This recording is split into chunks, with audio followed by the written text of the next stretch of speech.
Hebreos capítulo 2. Una salvación tan grande. Por tanto, es necesario que con más diligencia atendamos a las cosas que hemos oído, no sea que nos deslicemos.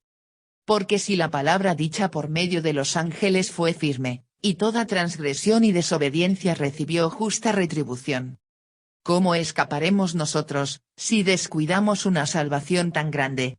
La cual, habiendo sido anunciada primeramente por el Señor, nos fue confirmada por los que oyeron. Testificando Dios juntamente con ellos, con señales y prodigios y diversos milagros y repartimientos del Espíritu Santo según su voluntad. El autor de la salvación.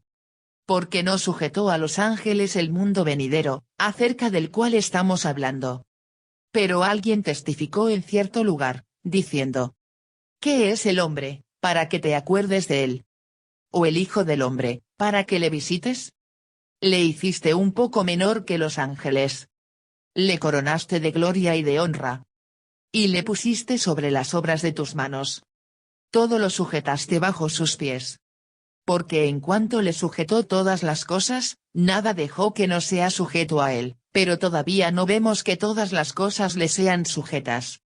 Pero vemos a aquel que fue hecho un poco menor que los ángeles, a Jesús, coronado de gloria y de honra, a causa del padecimiento de la muerte, para que por la gracia de Dios gustase la muerte por todos. Porque convenía a aquel por cuya causa son todas las cosas, y por quien todas las cosas subsisten, que habiendo de llevar muchos hijos a la gloria, perfeccionase por aflicciones al autor de la salvación de ellos. Porque el que santifica y los que son santificados, de uno son todos, por lo cual no se avergüenza de llamarlos hermanos. Diciendo: anunciaré a mis hermanos tu nombre. En medio de la congregación te alabaré. Y otra vez: yo confiaré en él. Y de nuevo: he aquí, yo y los hijos que Dios me dio. Así que, por cuanto los hijos participaron de carne y sangre, él también participó de lo mismo, para destruir por medio de la muerte al que tenía el imperio de la muerte, esto es, al diablo. Y librar a todos los que por el temor de la muerte estaban durante toda la vida sujetos a servidumbre. Porque ciertamente no socorrió a los ángeles, sino que socorrió a la descendencia de Abraham. Por lo cual debía ser en todo semejante a sus hermanos, para venir a ser misericordioso y fiel sumo sacerdote en lo que a Dios se refiere, para expiar los pecados del pueblo. Pues en cuanto él mismo padeció siendo tentado, es poderoso para socorrer a los que son tentados. El autor acaba de reafirmar la divinidad de Cristo, pero inmediatamente va a tomar otros textos del Antiguo Testamento que hablan del hombre, del Hijo del Hombre, como se dice en hebreo, y una vez más los aplica a Cristo. Es que, en el designio de Dios, el hombre y Cristo son una sola realidad, y estamos llamados a compartir todo lo que Él ha sido, y la gloria a donde ha llegado. El mundo nuevo. 5. En realidad, el texto dice, el mundo por venir. Pero no se trata del porvenir o del fin del mundo, sino que es el tiempo que esperaban los profetas y que ha comenzado con la resurrección de Cristo. Es llamado los últimos tiempos en Timoteo 4:1. El mundo nuevo es aquel en el que se encuentra Cristo resucitado, y ya está a nuestro alcance. Por eso, un creyente que vive según el Espíritu, experimenta constantemente cosas que no son de esta tierra, aunque al comienzo no haya sido consciente de ello. Toda la historia de Jesús es, pues, la suya y la nuestra a la vez. Le pareció bien hacer perfecto por medio del sufrimiento al que se hacía cargo de la salvación de todos. 10. No hay otro camino fuera del camino de la cruz para liberar a los hombres, por eso, los que quieran liberar a sus hermanos tienen que ser probados. No hay tampoco otro camino para madurar, sea que se trate de personas o de pueblos. En la cruz es donde debemos descubrir el amor del Padre por su Hijo, pues no lo condenó a sufrir en medio de los hombres, sino que lo llamó a ser, por el sufrimiento, el Salvador y el modelo de todos los hombres. Experimentó esta misma condición. 14. Dios se sirve de la solidaridad humana para salvarnos. Cristo nos salva compartiendo la carne y la sangre, y el destino de los hombres. De igual modo, somos salvados cuando aceptamos esta dependencia y solidaridad. Trabajar codo a codo con los demás, sufrir y regocijarnos con ellos es la condición para salvarnos. Todos soñamos con escapar de esta condición humana, de esta dependencia que es tan fuerte en muchos barrios urbanos, pues tenemos la impresión de que, cuanto más independientes seamos, tanto más se desarrollará nuestra personalidad. Pero eso es solo una ilusión, la dependencia en los detalles de la vida cotidiana es el medio por el que Dios desea que nos hagamos cargo de la raza humana. Hebreos 2, Jesús, nuestro hermano mayor. Por tanto, debido a la superioridad de Jesús sobre los ángeles, debemos atender a Jesús. 1. La lección de Hebreos 1 es aplicada, escuchen y no se deslicen. Por tanto, es necesario que con más diligencia atendamos a las cosas que hemos oído, no sea que nos deslicemos.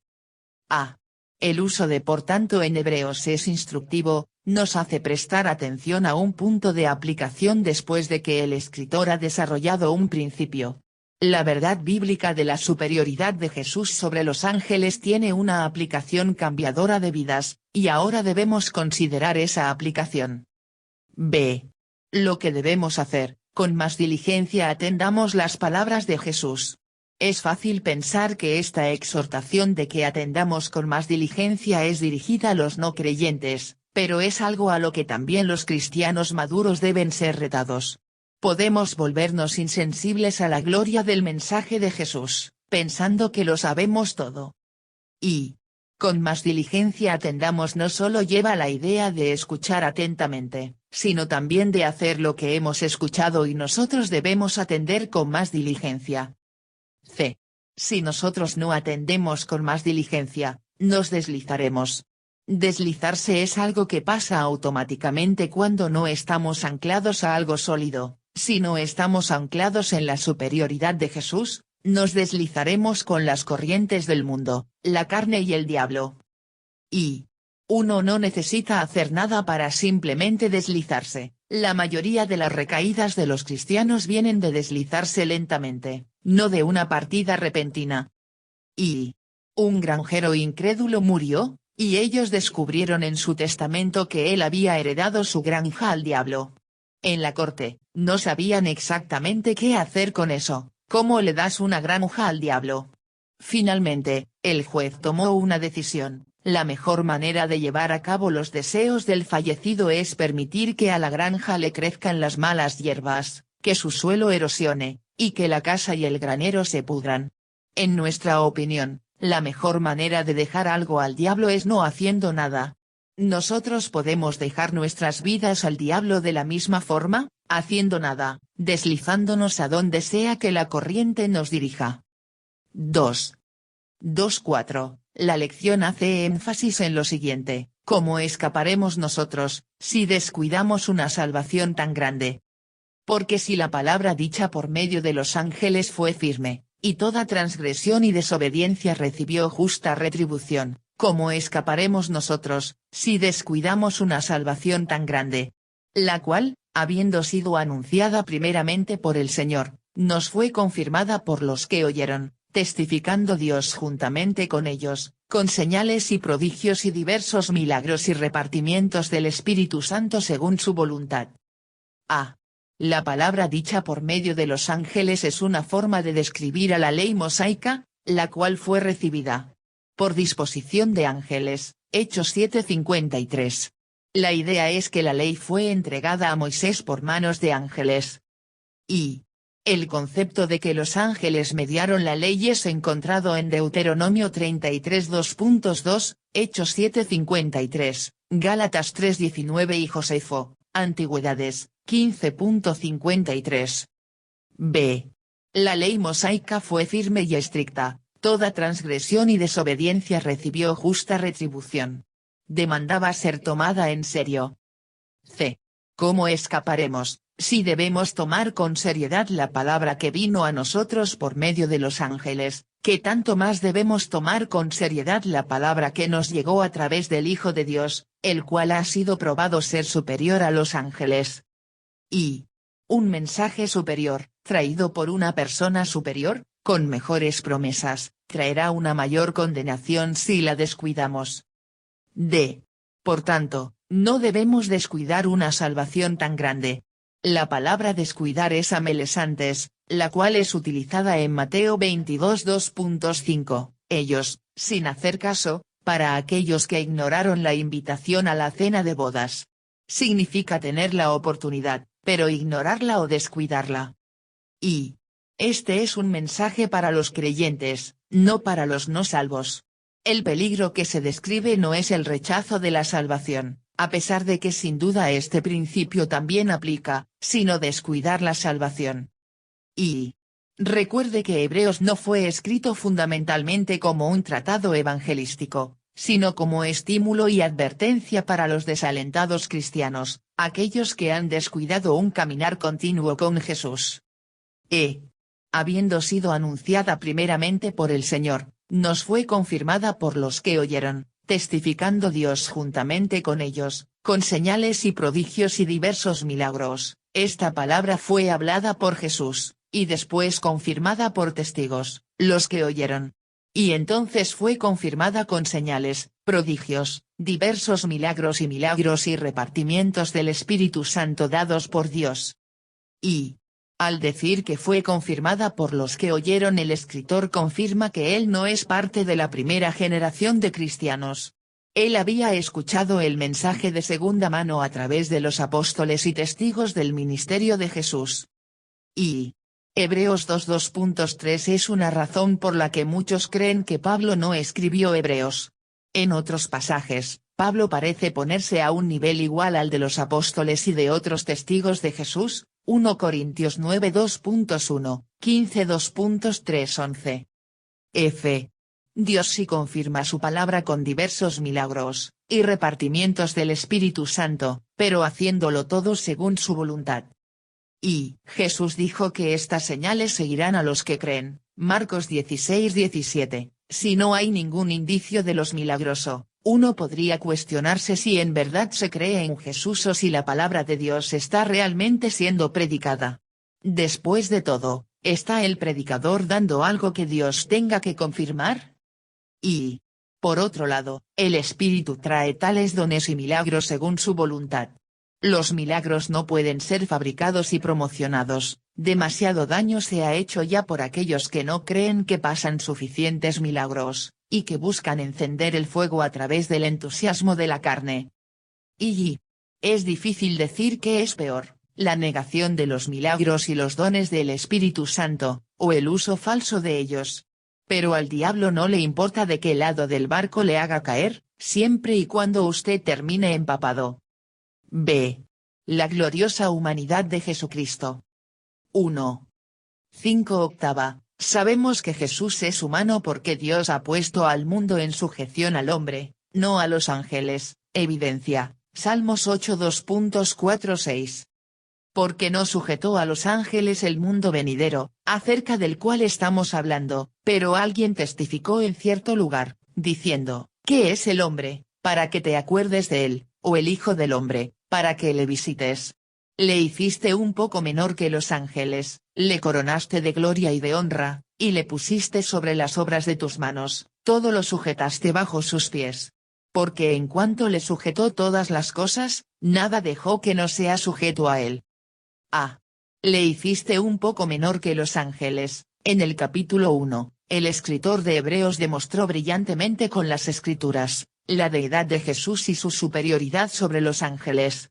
Ahora él demostrará la humanidad de Jesús con las Escrituras, y aplicará las implicaciones de la humanidad de Jesús.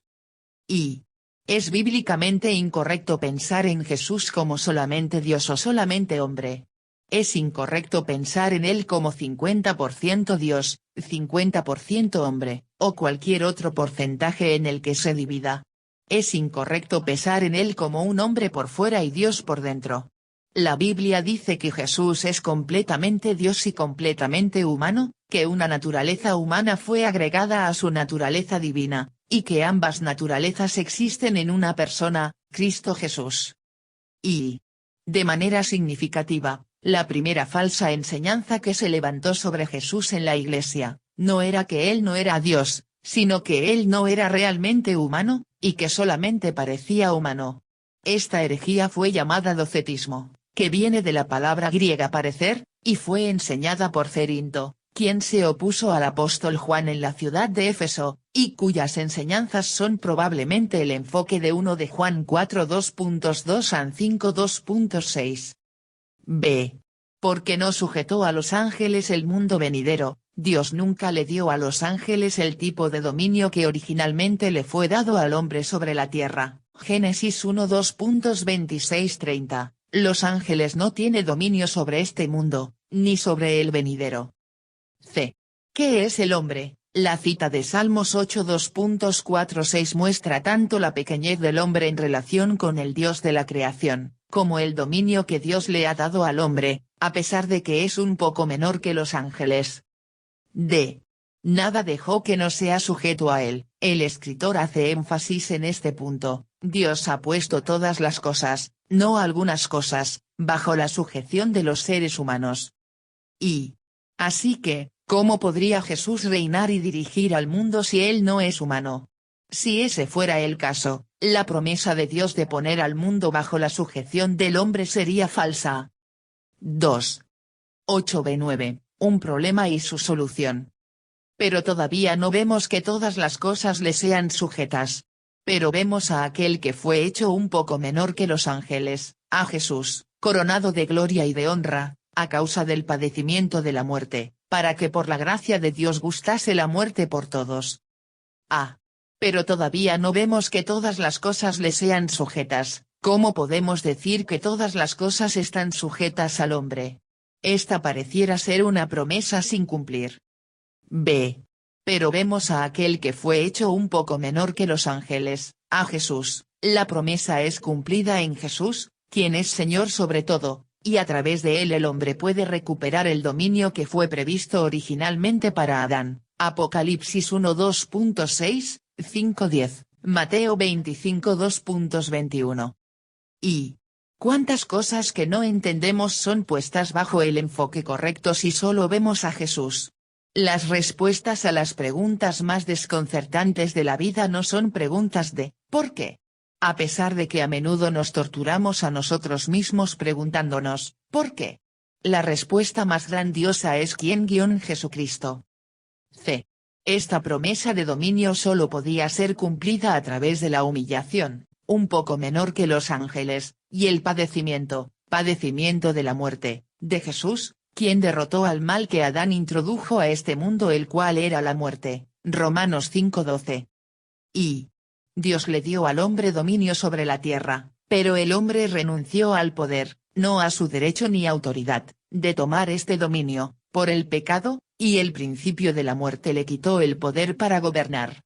Pero Jesús vino, y a través de su humillación y sufrimiento, venció al poder de la muerte, y hace posible el cumplimiento de la promesa de que los hombres tendrán el dominio sobre la tierra, cumplida por el dominio del propio Jesús, y por el gobierno de los creyentes con él.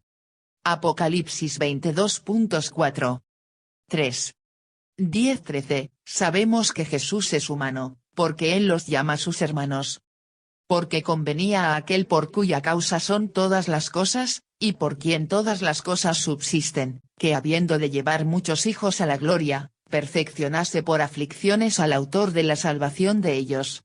Porque el que santifica y los que son santificados, de uno son todos, por lo cual no se avergüenza de llamarlos hermanos, diciendo, anunciaré a mis hermanos tu nombre, en medio de la congregación te alabaré. Y otra vez, yo confiaré en él. Y de nuevo, he aquí, yo y los hijos que Dios me dio. A. No solo era necesario, era conveniente para el Dios soberano, aquel por cuya causa son todas las cosas, y por quien todas las cosas subsisten, ser perfeccionado por aflicciones en la tarea de llevar muchos hijos a la gloria. Y, posiblemente, Dios pudo haber diseñado una forma de salvarnos que no requiriera el sufrimiento del Hijo de Dios, pero era conveniente para Jesús salvarnos por el costo de su propia agonía. Y esta es la máxima ilustración de la verdad del amor verdadero. La verdadera entrega implica sacrificio. Como dijo David, no ofreceré a Jehová mi Dios holocaustos que no me cuesten nada. 2 de Samuel 24:24. El amor que Dios tiene por nosotros tenía que mostrarse a sí mismo en sacrificio, y, ¿qué podría sacrificar Dios a menos de que agregara humanidad a su deidad y sufriera por nosotros? B. Jesús fue hecho perfecto por aflicciones. No era que faltase algo a su deidad, sino solamente en su experiencia, como puede Dios, en el cielo, conocer el sufrimiento por experiencia. Y el perfeccionar no implica que haya habido imperfección moral en Jesús, sino solo la consumación de esa experiencia humana de tristeza y dolor, por los cuales él debe pasar para convertirse en el líder de la salvación de su pueblo. Vincent. Y el punto es que era conveniente para el Padre hacer esto, en el sentido de que Jehová quiso quebrantarlo, Isaías 53 2.10, por el bien de llevar muchos hijos a la gloria. C. Por tanto, somos santificados por aquel que ha sido santificado. Todos somos de la misma familia humana, por lo que Jesús no se avergüenza de llamarlos, se refiere a nosotros, hermanos. Él no podría ser nuestro hermano a menos que fuera humano como nosotros.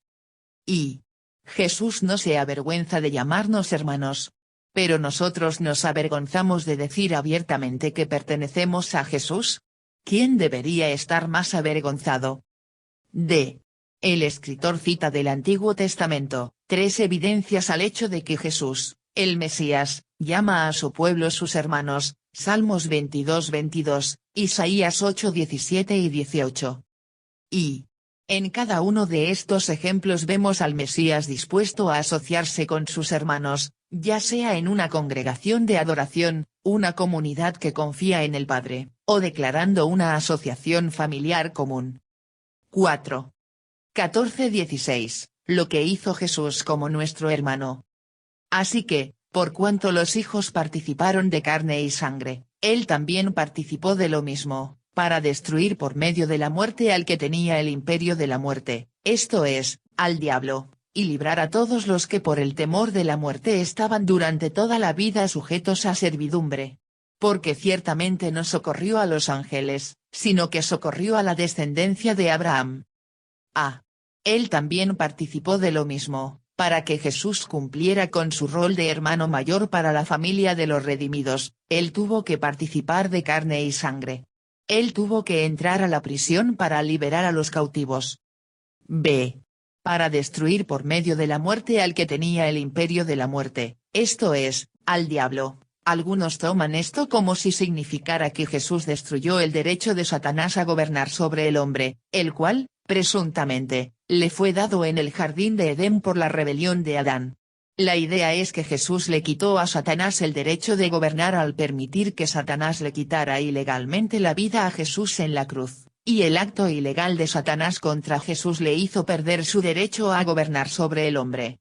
En esta forma de pensar, el final resultante es que el diablo no tiene derecho sobre aquellos que vienen a Dios a través de la obra de Jesús en la cruz. Y como la muerte solo tiene dominio sobre aquellos que fueron nacidos pecadores o que han pecado, Romanos 5:12, Satanás no tenía derecho a tomar la vida de Jesús, quien nunca pecó ni nació siendo pecador, y el diablo cometió un asesinato ilegal de acuerdo a su naturaleza, Juan 8:44. Jesús le permitió al diablo herir su calcañar para él poder herir su cabeza, Génesis 3:15. Y el problema con este enfoque es que sabemos que el diablo no tomó la vida de Jesús, él la entregó según su propia voluntad, nadie se la quitó, Juan 10 2:17-18.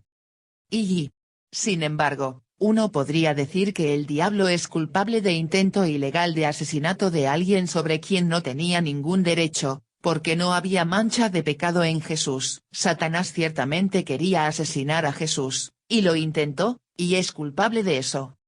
C. Y librar a todos los que por el temor de la muerte estaban durante toda la vida sujetos a servidumbre. El miedo a la muerte gobierna como tirano sobre la humanidad. Algunos intentan hacer paces con la muerte al llamarla a su amiga. Pero los cristianos no temen a la muerte, aunque tal vez teman a morir, no porque la muerte sea su amiga, sino porque es un enemigo derrotado que ahora sirve como propósito de Dios en la vida del creyente. D. Sino que socorrió a la descendencia de Abraham, La obra del Padre en Jesús no fue principalmente por el bien de los ángeles, aunque sí es por los ángeles en un sentido secundario de acuerdo con Efesios 3:10, es por la gente de fe, descendencia de Abraham. Y descendencia de Abraham aquí es usada en el sentido de aquellos que son hijos de Abraham internamente, no étnicamente, Romanos 2:28-29, Gálatas 3:2.7. 4. 17-18, por tanto, Jesús es nuestro sumo sacerdote. Por lo cual debía ser en todo semejante a sus hermanos, para venir a ser misericordioso y fiel sumo sacerdote en lo que a Dios se refiere, para expiar los pecados del pueblo. Pues en cuanto él mismo padeció siendo tentado, es poderoso para socorrer a los que son tentados. A. Semejante a sus hermanos, si Jesús no fuera semejante a nosotros, no podría ser nuestro sumo sacerdote, representándonos ante el Padre y haciendo expiación por nuestros pecados. Y ni la deidad ni la humanidad de Jesús son negociables. Si hacemos menos a cualquiera de las dos y Él es incapaz de salvarnos. B. Para venir a ser misericordioso y fiel sumo sacerdote, el sumo sacerdote llevaba puesto un pectoral, que tenía piedras con el nombre de las tribus de Israel grabado en ellas, en su pecho y en sus hombros. Por lo tanto, el sumo sacerdote estaría en constante empatía con el pueblo de Dios, llevándolos en su corazón y en su trabajo, en los hombros. Y Jesús no llevaba puesto el pectoral del sumo sacerdote, pero la herida en su pecho y la cruz en sus hombros son un testimonio mucho más elocuente de su corazón por nosotros y de lo que hizo por nosotros, para expiar los pecados del pueblo. C.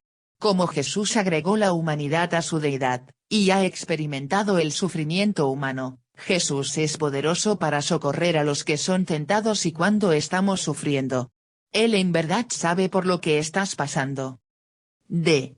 Es sorprendente, hay un Dios en el cielo, que por experiencia sabe lo que estoy pasando, y puede socorrerme, no solo se siente mal por mí.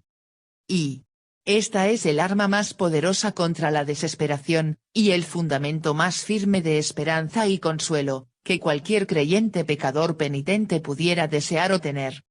Pole, donde el resto de las escrituras callan sobre este tema, este versículo podría ser de gran apoyo para cada alma en tentación. Clarke.